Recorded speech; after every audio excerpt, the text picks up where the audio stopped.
Hello everyone. इस video में हम बात करने वाले हैं 1858 का भारत शासन अधिनियम। इससे पहले हम 1853 का जो चार्टर एक्ट है उसे देख चुके हैं।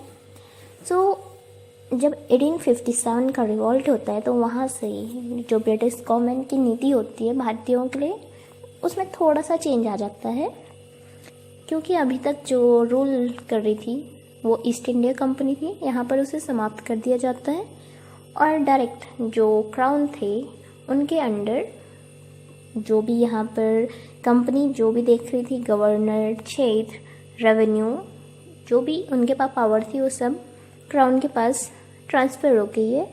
और अब जो शासन था वो डायरेक्ट वहाँ पर जो क्वीन थी विक्टोरिया, उनके अंडर चला गया।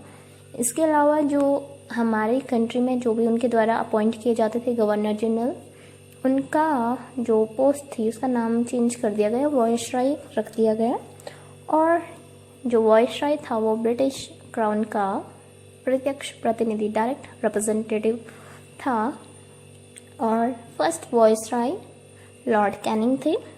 इसके अलावा जो board of control and directors of court of directors, उन्हें समाप्त कर दिया गया, जिसे पिछली वीडियोज़ में हमने देखा था कि इसे ड्यूअल सिस्टम कहा जा रहा था। इसके अलावा यहाँ पर एक नया पद सृजन किया गया जिसे भारत सचिव का नाम दिया गया। और जो ये सचिव था वो जो भारतीय प्रशासन था, इंडियन एडमिनिस्ट्रेटिव पर पूरा कंट्रोल करने की उसकी पावर थी। और जो ये सचिव होता था वो ब्रिटिश कैबिनेट का मेंबर होता था और रिस्पॉन्सिबल होता था ब्रिटिश पार्लियामेंट के लिए।